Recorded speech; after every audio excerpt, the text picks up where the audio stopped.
Rain World. A very interesting game to say the least. Which can sometimes lead to this happening.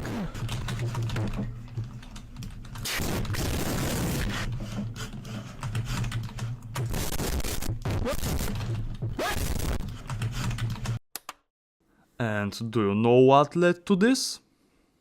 It's the unmatched uniqueness of Rain World.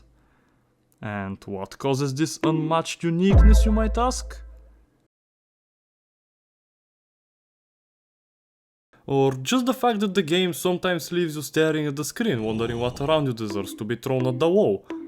But actually, that's not very unique. Many games have that. Anyway, Rain World can be described as unique for many different reasons. But the most important one for this video in particular is that Rain World is a game where you play as a creature called a slugcat.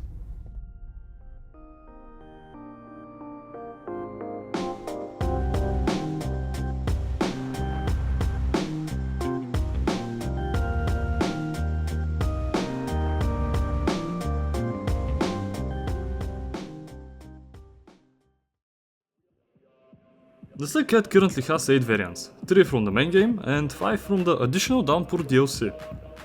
Let's begin with the first 3 slugcats from the main game, which are the Monk, the Survivor, and the Hunter, which are also considered to be the 3 main difficulties of the game: Easy, Normal, and Hard mode.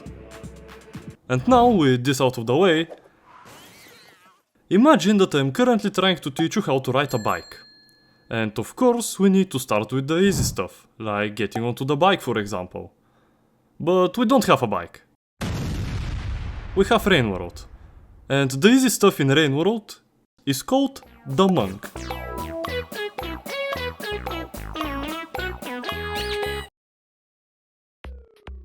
The Monk is easy.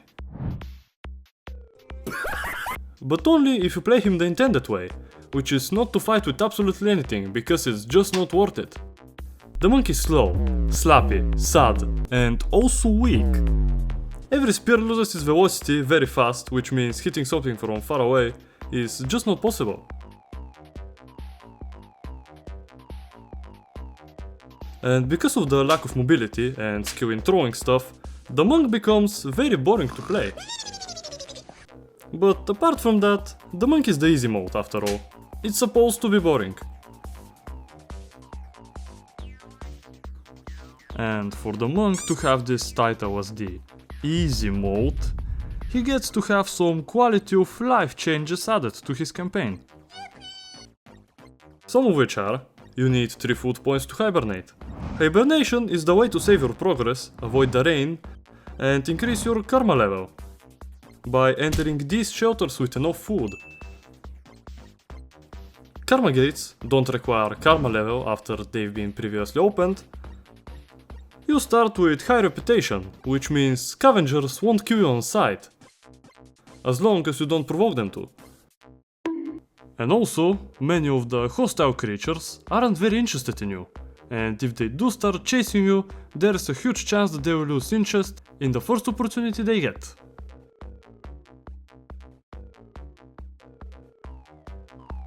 And also, this guy lights up dark places, which makes Shaded Citadel a little bit less fun.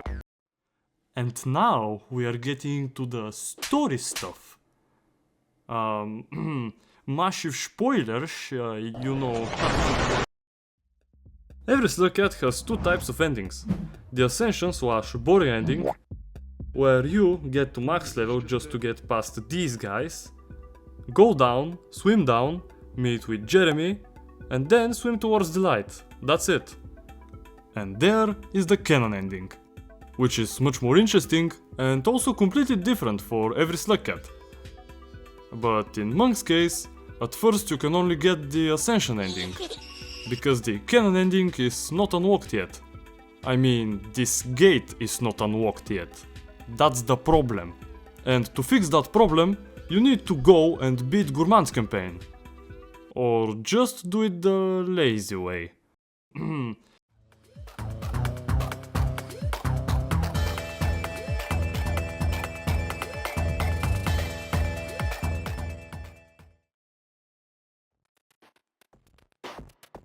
The classic Rain World experience.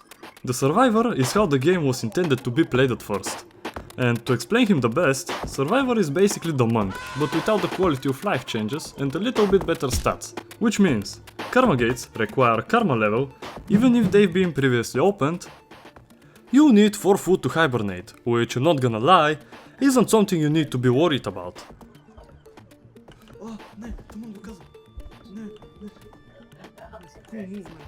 But the thing you should be worried about is the fact that the predators won't leave you alone just because they saw a butterfly. And if something starts chasing you, that means you're probably in danger. And you have many options to get rid of your chaser, some of which are kill it, evade it, parkour, befriend it, scare it, or pipe juke it, which I recommend you do. I also forgot to mention, when you play a survivor, this teleport is not blocked by rot, which is completely useless, because this teleport leads to the mysterious land of Australia.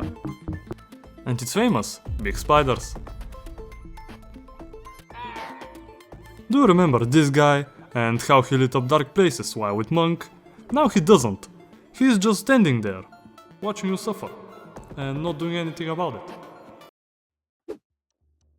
And as for the 2 endings, I would say they're a little bit... But I really like the Easter egg in the Outer Expanse ending. If you bring one of these with you, in my case that's Orbit, they would actually appear in the cutscene.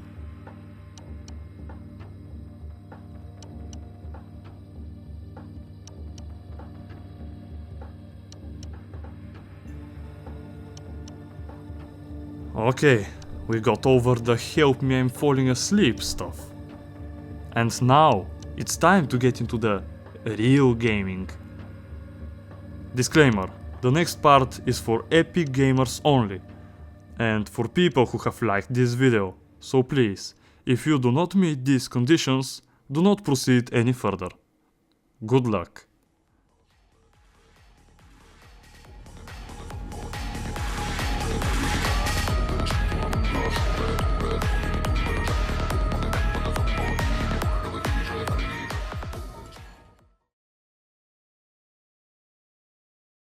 You're here for a challenge, aren't you?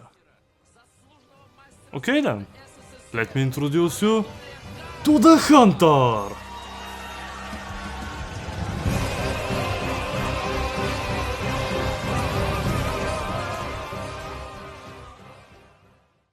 When you play as Hunter, you get this short opening animation in which you are unable to control your character up to this point. And you even start with some items. One spear, on your back, let's go. A green neuron fly, which does some strange things when you leave it unsupervised. And also it will be very important later.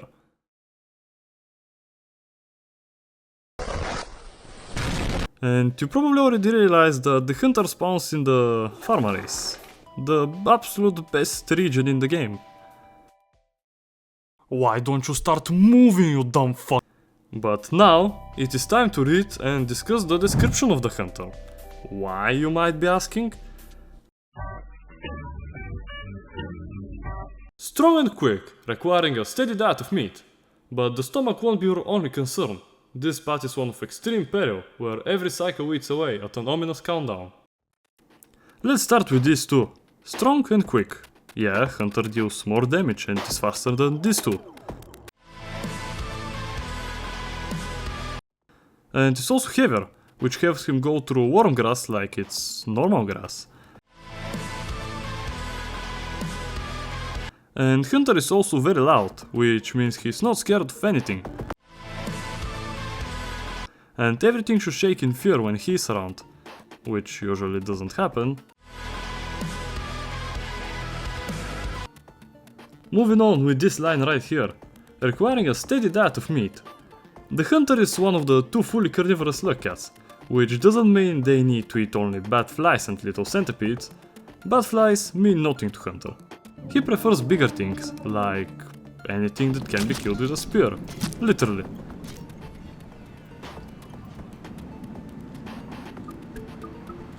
And now these 6 food points which made your heart stop at first glance aren't so hard to fulfill.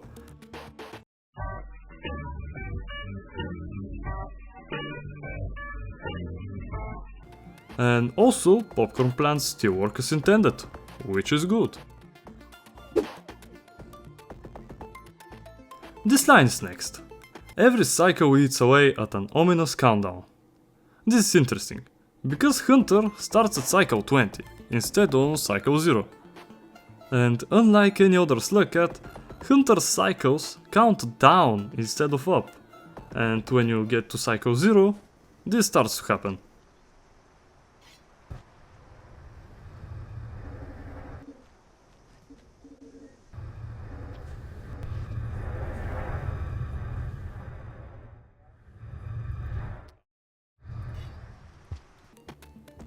Hunter becomes significantly weaker, suffers some kind of seizures or breathing issues, I don't know. And also this red filter starts to appear, blocking your vision. Wait, why does that sound like a perfect description of me when I wake up early in the morning? This happens because Hunter is sick, and in particular, he is sick from scary mega turbo cancer. Yeah, that's why he has around 3 weeks to live, plus the 5 additional cycles which 5 pebbles gives you if you visit him. And you get a free donut of any choice. One of these. The jack-o'-lantern. The chocolate ice. Do remember Moon, this interesting iterator that you could talk to if you had the mark of communication? Now she's dead, and to revive her you need this neuron fly from earlier. And if you lost it, like me... Anyway, when you give it to her, the green neuron fly electrocutes her, and then you get to see where the other neurons came from. Straight from the core of the earth. Then she wakes up, being confused, and says the thing we already know. This was one of your 3 objectives as Hunter. The other ones are just to meet 5 pebbles and ascend.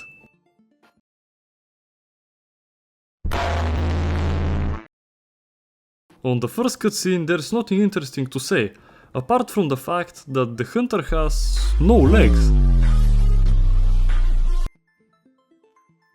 But on the second one, however, which is this one, we see some dark smoke coming out of Hunter. And I think that this is the scary mega turbo cancer going away. And on the next cutscene this guy shows up. And after a very short research, I found out that this guy is called No Significant Harassment. What an interesting name. But that's not important, because I'm sure he is taking us to his first class mansion with unlimited supply of orange lizards and wheat. Oh, finally, that's it.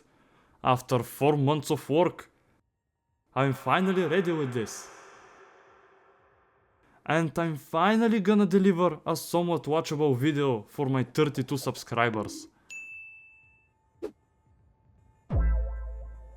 And last but not least, I'll finally have some rest. Wait, what the fuck? Oh, come on!